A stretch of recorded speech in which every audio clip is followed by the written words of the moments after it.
നമസ്കാരം, എല്ലാവർക്കും ആമീസ് ഫുഡ് കോർട്ടിലേക്ക് സ്വാഗതം. അപ്പൊ ഇന്ന് ഞാൻ ഹെൽത്തി ആയിട്ടുള്ള ഒരു ഹൽവയുടെ റെസിപ്പി ആയിട്ടാണ് വന്നിരിക്കുന്നത്. നമ്മൾ റേഷൻ കടയിൽ നിന്ന് കിട്ടുന്ന നുറുക്കു ഗോതമ്പും അതേപോലെ ശർക്കരയും വെച്ചിട്ടുള്ള ഒരു കിഡിലൻ ഹൽവയുടെ റെസിപ്പിയാണ്. അപ്പൊ അതെങ്ങനെയാണ് നമുക്ക് പെർഫെക്റ്റ് ആയിട്ട് റെഡിയാക്കുന്നതെന്ന് നോക്കാം. അപ്പൊ നമ്മുടെ നുറുക്കു ഗോതമ്പ് വെച്ചിട്ടുള്ള ഹൽവ റെഡിയാക്കാൻ തുടങ്ങാം. അപ്പൊ അതിന് വേണ്ടിയിട്ട് ആദ്യം തന്നെ ഞാൻ ശർക്കര ഉരുക്കിയെടുക്കുകയാണ് ചെയ്യുന്നത്. ശർക്കര പാനിക്ക് വേണ്ടിയിട്ട് ഞാനിപ്പോ 2 കപ്പ് അളവിലെ ശർക്കര ചിരകിയെടുത്തതാണ്. ആ ഒരു അളവാണ് കേട്ടോ പറയുന്നത്, 2 കപ്പ് എന്ന് പറയുന്നത്. അപ്പൊ അത് നല്ല പോലെ ഉരുക്കിയെടുക്കണം. അപ്പോൾ അത് ഓരോരുത്തരുടെ മധുരത്തിനനുസരിച്ച് നിങ്ങൾ ശർക്കര എടുക്കാം. ഓരോ ശർക്കരയുടെ മധുരം വ്യത്യാസപ്പെട്ടിരിക്കും. അപ്പൊ നിങ്ങൾ അത് നോക്കിയിട്ട് വേണം ചേർക്കാൻ വേണ്ടിയിട്ട്. ഇനി ഇതിലേക്ക് ഒരു ഗ്ലാസ് വെള്ളം കൂടി ചേർത്തിട്ട് നമ്മൾ നല്ല ഉരുക്കിയെടുക്കണം. അപ്പോൾ കുറച്ചും കൂടി ഡാർക്ക് കളറിലുള്ള ശർക്കര ആണെങ്കിൽ നമ്മുടെ ഹൽവയ്ക്ക് നല്ല കളർ കിട്ടും. അപ്പൊ ഞാൻ എടുത്തിരിക്കുന്ന ശർക്കര അത്രയ്ക്ക് ഡാർക്ക് അല്ല. അപ്പൊ നല്ല കളർ കിട്ടാൻ വേണ്ടിയിട്ടാണോ ഞാൻ പറഞ്ഞത്. ടേസ്റ്റിനൊന്നും ഒരു വ്യത്യാസം ഉണ്ടാവില്ല. അപ്പൊ മധുരം നിങ്ങൾ നോക്കിയിട്ട് ചേർക്കാം. അപ്പൊ ഇതാ നല്ല പോലെ നമ്മുടെ ശർക്കര ഉരുകി വന്നിട്ടുണ്ട്. അപ്പൊ ഇത്രയും മതി. നമുക്കിത് ഫ്ലെയിം ഓഫ് ചെയ്തിട്ട് ഇത് നല്ല പോലെ അരിച്ച് ഒരു സൈഡിലേക്ക് മാറ്റി വെക്കാം. ഹൽവയ്ക്ക് വേണ്ടിയിട്ട് 1.5 കപ്പ് നുറുക്കു ഗോതമ്പാണ് ഞാൻ എടുത്തിരിക്കുന്നത്. റേഷൻ കടയിൽ നിന്ന് കിട്ടിയ നുറുക്കു ഗോതമ്പാണ്. അപ്പൊ ഇത് നല്ലപോലെ വാഷ് ചെയ്തതിന് ശേഷം ഒരു 4 മണിക്കൂർ നേരത്തേക്ക് ഞാൻ സോക്ക് ചെയ്ത് വെച്ചിരുന്നതാണ് കേട്ടോ. ഇനി നമുക്ക് ഇതിന്റെ പാല് നല്ലപോലെ പിഴിഞ്ഞെടുക്കണം. പാല് മാത്രമേ നമ്മുടെ ഹൽവയിലേക്ക് നമുക്ക് ആവശ്യമുള്ളൂ. അപ്പൊ നിങ്ങൾക്ക് ഇത് പെട്ടെന്ന് റെഡിയാക്കി കിട്ടാൻ വേണ്ടിയിട്ട് കുറച്ച് ചൂടുവെള്ളത്തിൽ സോക്ക് ചെയ്ത് വെച്ചാലും മതിയാകും. അപ്പൊ നിങ്ങൾക്ക് വേണമെങ്കിൽ ഇത് കൈ വെച്ചിട്ട് പിഴിഞ്ഞ് പാലെടുക്കാം, അതല്ലെങ്കിൽ മിക്സിയിൽ അടിച്ചെടുത്താലും മതിയാകും. അപ്പൊ ഇതിലെ വെള്ളമൊക്കെ ഒന്ന് നമുക്ക് വാല വെച്ചിട്ട് കൊണ്ടുവരാം. അപ്പൊ ഞാൻ നുറുക്കു ഗോതമ്പില് വെള്ളമൊക്കെ നല്ലപോലെ വാല വെച്ചിട്ട് കൊണ്ടുവന്നിട്ടുണ്ട്. ഇനി ഞാനിപ്പോ മിക്സിയുടെ ജാറിൽ ഇട്ടിട്ടാണ് ഇത് അടിച്ചെടുക്കുന്നത്. അപ്പൊ അത് 2 ബാച്ചായിട്ടാണ് ഞാനിപ്പോ അരച്ചെടുക്കുന്നത്. അപ്പോ നമുക്ക് നമ്മുടെ നുറുക്കു ഗോതമ്പ് നമ്മുടെ മിക്സിയുടെ ജാറിലേക്ക് ഇട്ട് കൊടുക്കാം. എന്നിട്ട് ആവശ്യത്തിനുള്ള വെള്ളം ഒഴിച്ചിട്ട് നമുക്കിത് നല്ല പോലെ അടിച്ചെടുക്കാം കേട്ടോ. അപ്പൊ കുറച്ച് വെള്ളം ഒഴിച്ചിട്ട് നല്ല പോലെ അടിച്ചെടുക്കാം, എന്നാലാണ് നല്ല പോലെ അരഞ്ഞു കിട്ടുള്ളൂ. കണ്ടില്ലേ, ഇതേപോലെ നമ്മള് നല്ല പോലെ അരച്ചു കൊണ്ടുവരാം. ഇനി ഇതൊരു ബൗളിലേക്ക് മാറ്റാം. അപ്പൊ ഇതേപോലെ തന്നെ അടുത്ത ബാച്ചും നമുക്ക് നല്ല പോലെ അടിച്ചെടുത്തിട്ട് ബൗളിലേക്ക് ഒഴിച്ചു കൊടുക്കാം. അപ്പോൾ നമ്മൾ മൊത്തത്തിൽ അങ്ങ് നമ്മുടെ സൂചി ഗോതമ്പ് അടിച്ചെടുത്തിട്ടുണ്ട്. ഇനി ഇതിലേക്ക് ഒരു 2 കപ്പ് അളവില് വെള്ളം കൂടി നമുക്ക് ചേർത്ത് കൊടുക്കാം. അതിനുശേഷം ഇത് നല്ല പോലെ അരിച്ചെടുക്കുകയാണ് ചെയ്യേണ്ടത്. അപ്പൊ അതിന് വേണ്ടിയിട്ട് ഒരു ബൗളിലെടുത്ത് വെക്കാം. അതിൽ ഇതേപോലെ ഒരു അരിപ്പ് വെച്ചിട്ട് നമ്മൾ നല്ല പോലെ അരിച്ചെടുക്കാം. അപ്പൊ നമ്മൾ ഗോതമ്പ് പൊടി വെച്ചിട്ട് ഒരു ഹൽവ റെഡിയാക്കിയിരുന്നു. അപ്പൊ അതേ ഒരു സെയിം മെത്തേഡ് തന്നെയാണ് ഇതിലും നമ്മൾ ചെയ്യുന്നത്. അപ്പൊ ഇതേപോലെ അരിച്ചെടുത്തിട്ട് അതിലെ കൊറ്റനൊന്നും നമുക്ക് ആവശ്യമില്ല, അതിലെ പാല് മാത്രമേ ആവശ്യമുള്ളൂ. അപ്പൊ ഒരു 3-4 തവണയായിട്ട് നല്ല പോലെ ഇതങ്ങ് അരിച്ചെടുക്കാം.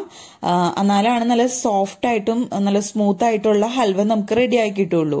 അപ്പോൾ ഇത് നല്ല പോലെ അരിച്ചെടുത്തിട്ട് നമ്മുടെ പാല് മാത്രം നല്ല പോലെ വേർതിരിച്ചെടുക്കാം. അപ്പൊ ആദ്യത്തെ പ്രാവശ്യം നമ്മളിങ്ങനെ അരിക്കുമ്പോൾ മാത്രമേ ഒരു ബുദ്ധിമുട്ട് ഉണ്ടാവുള്ളൂ. അതിനുശേഷം നമുക്ക് ഈസി ആയിട്ട് അരിച്ചെടുക്കാൻ പറ്റും. അപ്പൊ മൊത്തത്തിൽ അങ്ങ് ആദ്യത്തെ പ്രാവശ്യം ഞാൻ മൊത്തത്തിൽ പാലങ്ങ് നല്ല പോലെ അരിച്ചെടുത്തിട്ടുണ്ട്. കണ്ടില്ലേ, അപ്പൊ ഇത്രയും വേസ്റ്റ് നമുക്ക് കിട്ടിയിട്ടുണ്ട്. അപ്പൊ ഈ ഒരു വേസ്റ്റ് നമുക്ക് ആവശ്യമില്ല, അത് മാറ്റി കളയാം. അപ്പൊ ഇതേപോലെ തന്നെ ഒരു 3-4 പ്രാവശ്യം നമ്മൾ നല്ല പോലെ നമ്മുടെ പാല് നല്ല പോലെ അരിച്ചെടുക്കാം കേട്ടോ.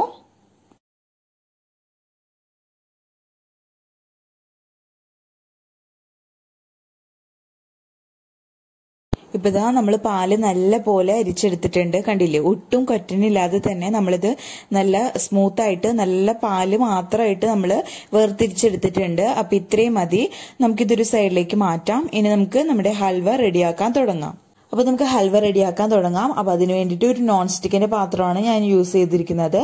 അതിലേക്ക് 1 ടീസ്പൂൺ അളവിൽ നെയ്യ് ചേർത്ത് കൊടുക്കാം. അപ്പൊ ഞാൻ ഈ നെയ്യിലിട്ടിട്ട് ആദ്യം തന്നെ കുറച്ച് നട്ട്സ് അങ്ങ് ഫ്രൈ ചെയ്തെടുക്കാണ്. അപ്പൊ ഞാൻ കുറച്ച് കാഷ്നട്ടാണ് എടുത്തിരിക്കുന്നത്. അത് ചെറുതായിട്ടൊന്ന് ചോപ്പ് ചെയ്തെടുത്തതാണ് കേട്ടോ. അപ്പൊ നെയ്യിലിട്ടിട്ട് നമുക്ക് നല്ല പോലെ ഒന്ന് ഫ്രൈ ചെയ്തെടുക്കാം. അപ്പൊ നിങ്ങൾക്ക് ഇഷ്ടമുള്ള എത്ര നട്ട്സ് ചേർത്ത് കൊടുക്കാം, അതേപോലെ തന്നെ ഇഷ്ടമുള്ള നട്ട്സും ചേർത്ത് കൊടുക്കാം കേട്ടോ. ഇപ്പൊ ഇനി ബദാമോ എന്തെങ്കിലും ഉണ്ടെങ്കിൽ അതും ചേർത്ത് കൊടുക്കാം, ചെറുതായിട്ട് ചോപ്പ് ചെയ്തിട്ട് ചേർത്ത് കൊടുക്കാം. ഇനി അഥവാ നിങ്ങൾക്ക് പ്ലെയിൻ ആയിട്ടുള്ള ഹൽവയാണ് വേണ്ടത്, അങ്ങനെയാണെങ്കിൽ നട്ട്സ് സ്കിപ്പ് ചെയ്യാവുന്നതേ ഉള്ളൂ. ഇപ്പോൾ ലോ ഫ്ലെയിമിൽ വെച്ചിട്ട് തന്നെയാണ് ഞാൻ നട്ട്സ് ഫ്രൈ ചെയ്തെടുത്തിരിക്കുന്നത്. ചെറുതായിട്ടൊന്ന് കളർ ചേഞ്ച് ആയി വരുമ്പോൾ നമുക്കിത് കോരി മാറ്റാം. അപ്പൊ ഞാൻ മൊത്തത്തിൽ അങ്ങ് നമ്മുടെ നട്ട്സ് നെയ്യിൽ നിന്ന് മാറ്റിയിട്ടുണ്ട്. ഇനി ഈ നെയ്യിലേക്ക് തന്നെ നേരത്തെ നമ്മൾ പാല് അരിച്ച് മാറ്റി വെച്ചിരുന്നല്ലോ, അത് നല്ല പോലെ ഇളക്കിയതിന് ശേഷം നമ്മുടെ പാത്രത്തിലേക്ക് ഒഴിച്ചു കൊടുക്കാം. ഈ സമയം ലോ ഫ്ലെയിമിൽ തന്നെ വെച്ച് കൊടുക്കാൻ ശ്രദ്ധിക്കണം. അതില്ലെങ്കിൽ പാൽ ഒഴിച്ചു കൊടുക്കുന്ന വഴിക്ക് കട്ട പിടിച്ചു പോവും. അപ്പത്തേനും നമ്മള് ഹൽവ കഴിക്കാൻ അത്രയ്ക്ക് ടേസ്റ്റ് ഉണ്ടാവില്ല കട്ട പിടിച്ച് ഇരിക്കുമ്പോൾ. അപ്പോൾ നമ്മള് ഇത് പാല് ചേർത്ത് കൊടുക്കുമ്പോൾ തന്നെ നല്ല പോലെ ഇളക്കി മിക്സ് ആക്കി കൊടുക്കാനും മറക്കരുത്. അതല്ലെങ്കിൽ പെട്ടെന്ന് തന്നെ കട്ട പിടിച്ചു പോവും. അതേപോലെ ലോ ഫ്ലെയിമിൽ തന്നെ വെക്കാനും ശ്രദ്ധിക്കാട്ടോ. ഇനി ഇതൊന്ന് ചെറുതായിട്ടൊന്ന് തിക്കായിട്ട് വരുമ്പോൾ നമുക്കിതിലേക്ക് നമ്മുടെ ശർക്കരപ്പാനി അരിച്ചു മാറ്റി വെച്ചിരുന്നല്ലോ, അത് ചേർത്ത് കൊടുക്കാം. അപ്പൊ ഇതൊന്ന് ലോ ഫ്ലെയിമിൽ വെച്ചിട്ട് നല്ല പോലെ തിക്കാക്കി എടുക്കാം. അപ്പൊ തുടരെ ഇളക്കി കൊടുത്തുകൊണ്ടിരിക്കാനും മറക്കരുത്. അപ്പൊ ഇതൊന്ന് തിക്കായിട്ട് വരട്ടെ. ഇപ്പൊ നമ്മൾ പാല് ചേർത്ത് കൊടുത്തിട്ട് നല്ല പോലെ ഒന്ന് തിക്കായി വന്നിട്ടുണ്ട്. അതേപോലെ തന്നെ നമ്മളുടെ പാൽ ഒട്ടും തന്നെ കട്ട പിടിച്ചു പോയിട്ടില്ല കേട്ടോ. കണ്ടില്ലേ, നല്ല സ്മൂത്ത് ആയിട്ട് തന്നെയാണ് ഇരിക്കുന്നത്. അതുകൊണ്ടാണ് ഞാൻ പറഞ്ഞത് നല്ല പോലെ ഇതങ്ങ് മിക്സ് ചെയ്ത് കൊടുത്തുകൊണ്ടേ ഇരിക്കണമെന്ന്. ഇനി ഇതിലേക്ക് നമ്മൾ അരിച്ചു മാറ്റി വെച്ചിരുന്ന നമ്മുടെ ശർക്കര നീരുണ്ടല്ലോ, അത് ചേർത്ത് കൊടുക്കാം. ഇനി അഥവാ നിങ്ങൾക്ക് ശർക്കര നീരല്ല താല്പര്യമെങ്കിൽ പഞ്ചസാര ചേർത്ത് കൊടുത്താലും മതിയാകും. എന്നിട്ട് ഇത് നല്ല പോലെ മിക്സ് ആക്കി കൊടുക്കാട്ടോ. ഇനി ഇത് നല്ല പോലെ തിക്കായി വരുന്നത് വരയ്ക്കും നമ്മളിത് നമ്മുടെ പാത്രത്തിൽ നിന്ന് വിട്ടുവരുന്ന ഒരു സ്റ്റേജ് എത്തുന്നത് വരയ്ക്കും നമ്മളിത് കുക്ക് ചെയ്തുകൊണ്ടേ ഇരിക്കണം. അതേപോലെ തന്നെ ഇടയ്ക്ക് ഇതിലേക്ക് നെയ്യ് ചേർത്ത് കൊടുത്തുകൊണ്ടേ ഇരിക്കണം. അപ്പൊ നിങ്ങളുടെ ടേസ്റ്റിനനുസരിച്ച് വേണം നിങ്ങൾ നെയ്യ് ചേർത്ത് കൊടുക്കാൻ വേണ്ടിയിട്ട്. ഇനി അധികം നെയ്യ് താല്പര്യമില്ലാത്തവരാണെങ്കിൽ നിങ്ങൾ അതിനനുസരിച്ച് കുറച്ച് ചേർത്ത് കൊടുക്കാം. ഇപ്പൊ ഞാൻ 1 ടീസ്പൂൺ നെയ്യ് ഇപ്പൊ ചേർത്ത് കൊടുത്തിട്ടുണ്ട്. എന്നിട്ട് ഇത് നല്ല പോലെ മിക്സ് ആക്കി എടുക്കാട്ടോ. ഇപ്പോൾ നമ്മുടെ പാൽ ഒന്നും കൂടി തിക്കായി വന്നിട്ടുണ്ട്. ഈ സമയം നമുക്ക് 1 ടീസ്പൂൺ അളവിൽ നെയ്യും കൂടി ചേർത്ത് കൊടുക്കാം. അപ്പൊ നമ്മൾ ഓരോ ബാച്ചസ് ആയിട്ടാണ് നെയ്യ് ചേർത്ത് കൊടുക്കുന്നത്. അപ്പൊ നെയ്യ് എന്തോരം ചേർത്ത് കൊടുക്കണം അത്രയും പെട്ടെന്ന് തന്നെ നമുക്ക് ഇത് റെഡിയാക്കി കിട്ടും കേട്ടോ. നമ്മുടെ പാത്രത്തിൽ നിന്ന് വിട്ടുവരുന്ന ഒരു പരുവമാണ് ഞാൻ നേരത്തെ പറഞ്ഞ പോലെ നമ്മുടെ ഹൽവയുടെ പരുവം എന്ന് പറയുന്നത്. അപ്പൊ നമ്മളിത് നെയ്യ് ചേർത്ത് കൊടുത്തിട്ട് നമ്മുടെ പാലായിട്ട് നല്ല പോലെ മിക്സ് ആയി കഴിഞ്ഞാൽ അടുത്ത ബാച്ച് നെയ്യും കൂടി ചേർത്ത് കൊടുക്കാം. അപ്പൊ ഇതൊന്നും കൂടി ഒന്ന് തിക്കായി വരട്ടെ കേട്ടോ. ഇപ്പൊ ഇതാ നമ്മുടെ ഹൽവ ഒന്നും കൂടി തിക്കായി വന്നിട്ടുണ്ട്. അപ്പൊ ഈ ഒരു സ്റ്റേജ് എത്തുമ്പോൾ 1 ടീസ്പൂൺ നെയ്യും കൂടി നമുക്ക് ചേർത്തിട്ട് നല്ല പോലെ അങ്ങ് മിക്സ് ചെയ്ത് കൊടുത്തേക്കാം. അപ്പോൾ വളരെ ഹെൽത്തി ആയിട്ടുള്ളൊരു ഹൽവയുടെ റെസിപ്പിയും കൂടിയാണ്. നമ്മൾ നുറുക്ക് ഗോതമ്പും അതേപോലെ തന്നെ ശർക്കരയാണ് യൂസ് ചെയ്തിരിക്കുന്നത്. അപ്പോൾ നമ്മളിത് കുഞ്ഞുങ്ങൾക്കൊക്കെ നുറുക്ക് ഗോതമ്പ് വെച്ചിട്ട് കുറുക്കൊക്കെ ഉണ്ടാക്കി കൊടുക്കാറുണ്ട്. അപ്പോൾ എല്ലാവർക്കും കുറുക്ക് ഇഷ്ടപ്പെടണമെന്നില്ലല്ലോ. അപ്പൊ നമ്മളിങ്ങനെ വെറൈറ്റി ആയിട്ട് ഹൽവയൊക്കെ റെഡിയാക്കി കൊടുക്കുമ്പോൾ അവർ തീർച്ചയായിട്ടും കഴിച്ചോളും, അവർക്ക് തീർച്ചയായിട്ടും ഇഷ്ടപ്പെടുകയും ചെയ്യും. അപ്പൊ ഇതൊന്ന് ട്രൈ ചെയ്ത് നോക്കാട്ടോ എല്ലാവരും. അപ്പോൾ ഒന്നും കൂടി ഇതൊന്ന് തിക്കായിട്ട് വരട്ടെ. ഇപ്പൊ ഹൽവ ഒന്നും കൂടി തിക്കായി വന്നിട്ടുണ്ട്. അപ്പൊ ഇതിലേക്ക് 1 ടീസ്പൂൺ അളവിൽ നെയ്യും കൂടി വീണ്ടും നമുക്ക് ചേർത്ത് കൊടുത്തിട്ട് നല്ല പോലെ ഇതങ്ങ് മിക്സ് ചെയ്ത് കൊടുത്തുകൊണ്ടേ ഇരിക്കണം. അപ്പൊ ഇത് നോൺ സ്റ്റിക്കിന്റെ പാത്രം ആയതുകൊണ്ട് പെട്ടെന്ന് അങ്ങനെ അടിക്ക് പിടിച്ചു പോകുന്നുള്ള ടെൻഷൻ വേണ്ട. ഞാൻ ഇപ്പോഴും ലോ ഫ്ലെയിമിൽ തന്നെയാണ് വെച്ചിരിക്കുന്നത്. അപ്പൊ ഇത് നല്ല പോലെ മിക്സ് ചെയ്ത് കൊടുത്തേക്കാം. അപ്പോൾ നല്ല പോലെ ഇനി ഇത് മിക്സ് ചെയ്തതിന് ശേഷം ഞാൻ ഇതിലേക്ക് 1 നുള്ളു ഉപ്പും കൂടി ചേർത്ത് കൊടുക്കുന്നുണ്ട്. അപ്പൊ ഇത് നേരത്തെ ചേർത്ത് കൊടുക്കാൻ മറന്നു പോയതാണ്. എന്നിട്ട് ഇത് നല്ല പോലെ മിക്സ് ചെയ്ത് കൊടുക്കാം. അപ്പോൾ നമ്മുടെ മധുരം ഒന്ന് ബാലൻസ് ചെയ്യാൻ വേണ്ടിയിട്ടാണ് ഉപ്പ് ചേർത്ത് കൊടുക്കുന്നത്. അപ്പൊ എന്ത് മധുര പലഹാരങ്ങൾ ഉണ്ടാക്കുകയാണെങ്കിലും അതിൽ 1 നുള്ളു ഉപ്പ് ചേർത്താൽ നമ്മുടെ മധുരം ഒന്ന് ബാലൻസ് ചെയ്ത് കിട്ടും. അപ്പൊ അതിന് വേണ്ടിയിട്ടാണ് കേട്ടോ. അപ്പോൾ ഇതിലേക്ക് ഈ സമയം ഞാൻ 1 ടീസ്പൂൺ കൂടി നെയ്യ് ചേർത്ത് കൊടുക്കുന്നുണ്ട്. എന്നിട്ട് ഇത് നല്ല പോലെ ഒന്ന് മിക്സ് ചെയ്ത് കൊടുക്കാം. ഇനി നമ്മുടെ പാത്രത്തിൽ നിന്നും വിട്ടുവരുന്ന ഒരു സ്റ്റേജ് എത്തുന്ന വരയ്ക്കും നമുക്ക് വീണ്ടും നല്ല പോലെ ഇളക്കി കൊടുത്തിട്ട് നമ്മുടെ ഹൽവ റെഡിയാക്കി എടുക്കാം. ഇപ്പതാ നമ്മളുടെ ഹൽവ ഒന്നും കൂടി നല്ല പോലെ തിക്കായി വന്നിട്ടുണ്ട്. ഈ സമയം നമ്മൾ നേരത്തെ ഫ്രൈ ചെയ്ത് മാറ്റി വെച്ചിരുന്ന നമ്മുടെ നട്ട്സ് ഉണ്ടല്ലോ, അത് ചേർത്ത് കൊടുക്കാം. അതേപോലെ തന്നെ നമ്മൾക്ക് ഇതിലേക്ക് ഫ്ലേവറിന് വേണ്ടിയിട്ട് ഞാനിപ്പോൾ 1 ടീസ്പൂൺ അളവിൽ ഏലക്കാപ്പൊടിയാണ് ചേർത്ത് കൊടുക്കുന്നത്. പഞ്ചസാരയുടെ കൂടെ പൊടിച്ചു വെച്ചിരുന്ന ഏലക്കാപ്പൊടിയാണ് കേട്ടോ 1 ടീസ്പൂൺ ചേർത്ത് കൊടുത്തിട്ടുണ്ട്. നിങ്ങൾക്ക് വേണമെങ്കിൽ ഏലക്കാപ്പൊടിക്ക് പകരമായിട്ട് വാനില എസൻസ് 1 ടീസ്പൂൺ ചേർത്ത് കൊടുത്താലും നല്ല ടേസ്റ്റ് തന്നെയായിരിക്കും. അപ്പോൾ പിന്നെ ഞാൻ ഇതിലേക്ക് 1/2 ടീസ്പൂൺ ടീസ്പൂൺ അളവില് നമ്മുടെ വെളുത്ത എള്ള് ഉണ്ടല്ലോ അതും കൂടി ചേർത്ത് കൊടുക്കുന്നുണ്ട്. പിന്നെ 1 ടീസ്പൂൺ അളവില് നെയ്യും കൂടി 1-1.5 ടീസ്പൂൺ നെയ്യും കൂടി ചേർത്തിട്ട് ഇത് നല്ല പോലെ അങ്ങ് മിക്സ് ചെയ്ത് കൊടുക്കാം. അപ്പോൾ കുറച്ചും കൂടി ഒന്ന് തിക്കായി വരാനുണ്ട് കേട്ടോ. നമ്മുടെ ഇത് പാത്രത്തിൽ നിന്ന് ഇപ്പൊ ചെറുതായി വിട്ട് വന്ന് തുടങ്ങിയിട്ടുണ്ട്. അപ്പൊ മൊത്തത്തിൽ അങ്ങ് വിട്ട് വന്ന് നമ്മൾ ഇളക്കുമ്പോൾ നമ്മൾക്ക് ഒരു ബോളായിട്ട് വരുന്ന ഒരു പരിവുണ്ട്. ആ ഒരു സ്റ്റേജ് എത്തുന്നത് വരയ്ക്കും കുറച്ചു നേരം കൂടി ഇട്ടിട്ട് നമുക്കിതങ്ങ് വരട്ടിയെടുക്കാം. ഇപ്പൊ നമ്മുടെ ഹൽവ നല്ല പോലെ റെഡി ആയി വന്നിട്ടുണ്ട്. നമ്മുടെ പാത്രത്തിൽ നിന്നൊക്കെ കറക്റ്റ് ആയിട്ട് വിട്ടുവരുന്ന ഒരു സ്റ്റേജ് എത്തിയിട്ടുണ്ട്. ഈ ഒരു പരിവാവുന്നത് വരയ്ക്കും കുക്ക് ചെയ്താൽ മതിയാകും. കണ്ടില്ല, നമ്മൾ ഇളക്കുമ്പോൾ തന്നെ ഒരു ബോൾ പോലെ നമുക്ക് ഒരുമിച്ച് നമ്മളുടെ പാത്രത്തിൽ നമുക്ക് കൊണ്ടുവരാൻ പറ്റുന്നുണ്ട്. ഈ ഒരു സ്റ്റേജ് എത്തുന്നത് വരയ്ക്കും നമ്മൾ കുക്ക് ചെയ്താൽ മതിയാകും. അപ്പൊ നമ്മളിങ്ങനെ നമ്മള് ഹൽവ ഇങ്ങനെ മിക്സ് ചെയ്ത് നമ്മൾ ലാസ്റ്റ് സ്റ്റേജ് എത്തുന്നതിനേക്കാൾ മുമ്പായിട്ട് തന്നെ നമ്മൾ ഏത് പാത്രത്തിലാണോ സെറ്റ് ചെയ്യാൻ വെക്കുന്നത് അതിൽ കുറച്ച് നെയ്യ് തടവിയിട്ട് ആദ്യം തന്നെ സെറ്റ് ചെയ്ത് വെക്കാം. അതിനുശേഷം നമ്മുടെ ഹൽവയുടെ മിക്സ് റെഡി ആയാൽ ഫ്ലെയിം ഓഫ് ചെയ്ത് പെട്ടെന്ന് തന്നെ മോൾഡിലേക്ക് ഒഴിച്ചിട്ട് ചൂടാറാൻ വെക്കണം. അതല്ലെങ്കിൽ പെട്ടെന്ന് തന്നെ ഇത് സെറ്റായിട്ട് നമുക്ക് കറക്റ്റ് ആ ലെവലാക്കി എടുക്കാൻ പറ്റില്ല. അതുകൊണ്ടാണ് കേട്ടോ പറഞ്ഞത്.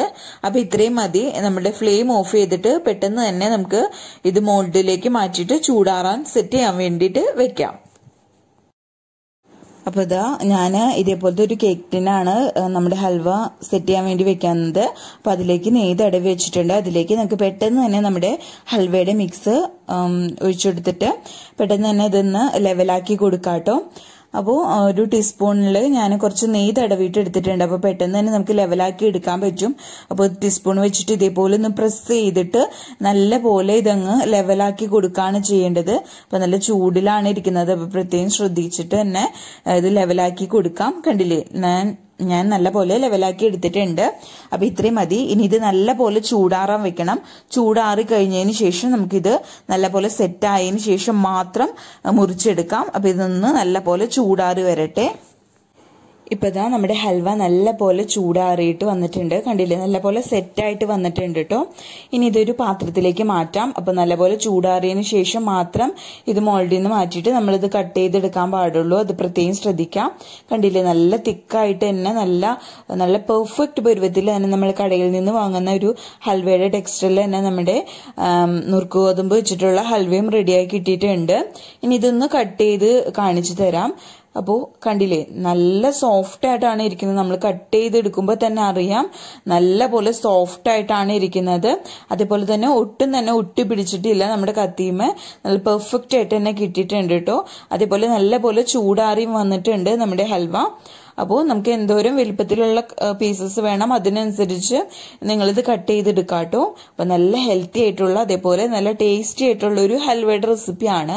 നിങ്ങൾക്ക് എല്ലാവർക്കും ഈ വീഡിയോ ഇഷ്ടപ്പെട്ടെന്ന് വിചാരിക്കുന്നു. വീഡിയോ ഇഷ്ടപ്പെട്ടാൽ ലൈക്ക് ചെയ്യുക. അതേപോലെ നിങ്ങളുടെ ഫ്രണ്ട്സും റിലേറ്റീവ്സിനും ഒക്കെ വീഡിയോ ഷെയർ ചെയ്യാനും മറക്കരുത്. അപ്പൊ അതേ ഞാനൊരു പീസ് എടുത്ത് കാണിച്ചു തരാം. കണ്ടില്ലേ, നല്ല സോഫ്റ്റ് ആയിട്ടാണ് ഇരിക്കുന്നത്. നല്ല സ്മൂത്ത് ആയിട്ട് വാഴയിലൊക്കെ ഇട്ടാൽ അലിഞ്ഞു പോകുന്ന ഒരു ടെക്സ്ചറിലുള്ള ഒരു ഹൽവയുടെ റെസിപ്പിയാണ്. അപ്പോൾ തീർച്ചയായിട്ടും നിങ്ങളിതൊന്ന് ട്രൈ ചെയ്ത് നോക്കണം കേട്ടോ. അപ്പോൾ വളരെ ഹെൽത്തി ആയിട്ടുള്ളത് ഈസി ആയിട്ടുള്ളതാണ്. അപ്പോൾ കുഞ്ഞുങ്ങൾക്കൊക്കെ വീട്ടിൽ ഉണ്ടാക്കി കൊടുക്കുകയാണെങ്കിൽ തീർച്ചയായിട്ടും അവർക്ക് ഇഷ്ടപ്പെടും. കണ്ടില്ലേ, നമ്മൾ ഇതിലേക്ക് കോൺഫ്ലവറോ ഒന്നും ചേർത്ത് കൊടുത്തിട്ടില്ല. നുറുക്ക് ഗോതമ്പ് വെച്ചിട്ട് തന്നെയാണ് ഉണ്ടാക്കി എടുത്തിരിക്കുന്നത്. വളരെ ഈസിയാണ് ഇത് ഉണ്ടാക്കിയെടുക്കാൻ വേണ്ടിയിട്ട്. കണ്ടില്ലേ, നല്ല സോഫ്റ്റ് ആയിട്ടാണ് ഇരിക്കുന്നത്. നല്ല പെർഫെക്റ്റ് ആയിട്ട് തന്നെ കിട്ടിയിട്ടുണ്ട്. അപ്പോൾ നിങ്ങൾക്ക് എല്ലാവർക്കും വീഡിയോ ഇഷ്ടപ്പെട്ടെന്ന് വിചാരിക്കുന്നു. നിങ്ങളിത് ട്രൈ ചെയ്ത് നോക്കുക. എന്നിട്ട് അഭിപ്രായമൊക്കെ താഴെ കമന്റ് ബോക്സിൽ അറിയിക്കാനും മറക്കരുത്. ആദ്യമായിട്ട് വീഡിയോ കാണുന്നവർ ആരെങ്കിലും ഉണ്ടെങ്കിൽ ചാനൽ സബ്സ്ക്രൈബ് ചെയ്യാനും മറക്കരുത്. അപ്പോൾ അടുത്ത അടിപൊളി വീഡിയോ ആയിട്ട് വരുന്നത് വരയ്ക്കും ബൈ. Thank you.